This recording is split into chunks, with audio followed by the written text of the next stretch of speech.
अस्सलाम वालेकुम स्टूडेंट्स। आज की इस वीडियो में हम बात करेंगे एंडोर्समेंट के बारे में कि एंडोर्समेंट क्या होता है, इसका मीनिंग देखेंगे, इंट्रोडक्शन देखेंगे, इसकी डेफिनेशन, फिर इसकी टाइप्स, इसकी जो काइंड्स हैं, 4 काइंड्स हैं वो देखेंगे, फिर इसके एसेंशियल्स जो कि पेपर के लिहाज से बहुत ही ज़्यादा इंपॉर्टेंट है। और अगर प्रैक्टिस की बात करें तो एसेंशियल्स ऐसे ही हैं कि अगर एक एसेंशियल से आप केस जीत सकते हैं तो एक एसेंशियल से आप केस हार भी सकते हैं।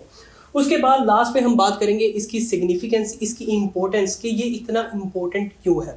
तो सबसे पहले बात करते हैं इंट्रोडक्शन की। इंट्रोडक्शन की बात करें तो निगोशिएबल इंस्ट्रूमेंट टोटल इसमें आता है। अब जो निगोशिएबल इंस्ट्रूमेंट है उसमें 3 चीज़ें हैं, जो बिल ऑफ एक्सचेंज है, चेक है और जो प्रोमिसरी नोट है। अब ये तीनों क्या है? ये निगोशिएबल इंस्ट्रूमेंट्स हैं, मतलब ट्रांसफरेबल इंस्ट्रूमेंट्स हैं। ये जो इंडोर्समेंट होता है ये फाइनेंशियल मैटर्स में ट्रांसफरेबल होता है, मतलब कोई जो पैसों का मामला होता है उसमें ये जो मुकम्मल राइट है वो ट्रांसफ़र कर देता है। ये जो तीनों हैं इस पे मैंने डिटेल्ड वीडियो बनाई हुई है, लिंक जो है वो डिस्क्रिप्शन में दे दूंगा, वहाँ से जाके आप देख सकते हैं। तो ये हो गया इसका इंट्रोडक्शन। इसके मीनिंग की बात करें तो जो एंडोर्समेंट है इसमें 3 पार्टीज होती हैं। एक एंडोर्सर होता है और एक एंडोर्समेंट होती है और तीसरा एंडोर्सी होता है, डबल ई आता है उसमें। जो एंडोर्सर होता है वो अपना जो राइट है वो ट्रांसफ़र कर देता है। किसे ट्रांसफ़र करता है? एंडोर्सी को। वो एंडोर्सी जो होता है वो पेई होता है, जिसे पैसे मिलने होते हैं। और जो ये सारा जो प्रोसीजर है ट्रांसफ़र करने का राइट, उसे हम कहते हैं एंडोर्समेंट। उसके बाद हम बात करते हैं इसकी डेफिनेशन की। इसकी डेफिनेशन की बात करें तो बिल्कुल सिंपल, जैसे हमने मीनिंग की बात की बिल्कुल ऐसे ही है। बुक के लिहाज से अगर जाएंगे तो बुक में तो काफ़ी डिफ़िकल्ट लिखी हुई है, लेकिन आपने सिंपल ऐसे ही लिखना है कि एक एंडोर्सर होता है, वो अपना मुकम्मल जो राइट है वो ट्रांसफ़र कर देता है। वो जो चेक होगा या प्रोमिसरी नोट होगा या बिल ऑफ एक्सचेंज होगा, उसके फ्रंट साइड पे अपना सिग्नेचर करेगा या फिर बैक साइड पे करेगा। और उसके बाद वो जो सारा है जो भी फाइनेंशियल मैटर है वो मुकम्मल तौर पर ट्रांसफ़र हो जाएगा एंडोर्सी को। तो ये थी इसकी डेफिनेशन। टाइप्स की बात करते हैं तो सबसे पहले हमारे पास आता है ब्लैंक एंडोर्समेंट या ब्लैंक एंडोर्समेंट। ब्लैंक एंडोर्समेंट में क्या होता है कि जो एंडोर्सर होता है वो सिर्फ सिग्नेचर करता है, जो पेई है उसका नाम नहीं लिखता, सिर्फ सिग्नेचर होते हैं, तो ये ब्लैंक हो जाता है। फुल की अगर बात करें तो इसमें सिग्नेचर भी होता है और इसके साथ ही साथ पेई का नाम भी दिया होता है। ये सिग्नेचर फ्रंट साइड पे भी हो सकता है और बैक साइड पे भी हो सकता है।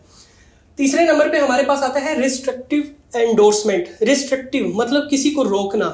जैसे कि मैंने बताया था ये निगोशिएबल इंस्ट्रूमेंट्स हैं, मतलब ट्रांसफरेबल है। एक बंदे से दूसरे बंदे तक ट्रांसफ़र होते हैं, दूसरे से फिर तीसरे तक भी हो सकते हैं। लेकिन जब रिस्ट्रिक्टिव एंडोर्समेंट की बात करेंगे तो उसके बाद ये दूसरे बंदे को तो जाएगा लेकिन तीसरे बंदे तक नहीं जाएगा, बल्कि वो वहीं पे डिपॉजिट होगा। उसके बाद लास्ट में हमारे पास आता है कंडीशनल एंडोर्समेंट। इसमें कोई ना कोई कंडीशन लिखी होगी कि अगर बंदा ये करता है तो फिर ये वैलिड बनेगा, अदरवाइज नहीं बनेगा।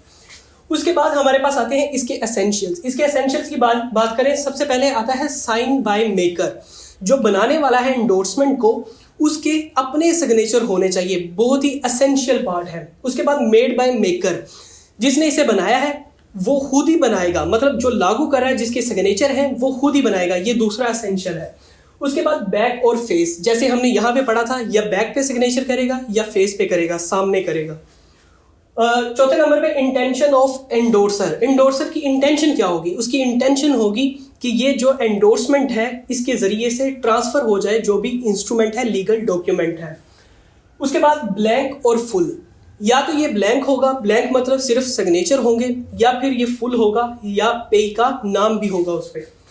और लास्ट पे कंप्लीशन। ये कंप्लीट कब होगा? जब ये ट्रांसफ़र हो जाएगा, दूसरे बंदे के हाथ में चला जाएगा, तो एंडोर्समेंट का जो प्रोसीजर है वो कंप्लीट हो जाएगा।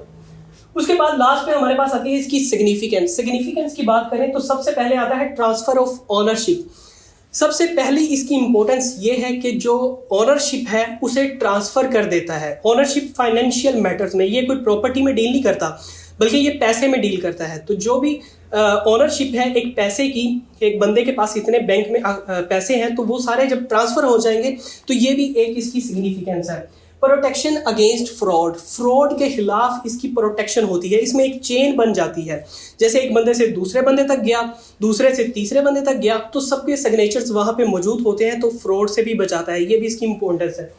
लास्ट पे एविडेंस ऑफ पेमेंट, जो पेमेंट हो चुकी है उसका एविडेंस भी मौजूद होता है। अब एविडेंस किस तरह से मौजूद होता है, जैसे एक बंदे से दूसरे बंदे तक गया, दूसरे बंदे से तीसरे बंदे तक, इसी तरह से जब ये चेन चलती रहती है तो हर बंदे के वहाँ पे सिग्नेचर आते रहते हैं। तो इस तरह से इसमें एविडेंस भी मौजूद होता है। इस तरह से फ्रॉड भी नहीं हो सकता, ऑनरशिप भी ट्रांसफर हो जाती है और एक एविडेंस भी मौजूद रहता है। ये थी आज की वीडियो। उम्मीद करता हूँ ये वीडियो आपको अच्छी लगी होगी। वीडियो अच्छी लगी हो तो इस वीडियो को लाइक करें और इस चैनल को फॉलो करना ना भूलिएगा। खुदा हाफिज़।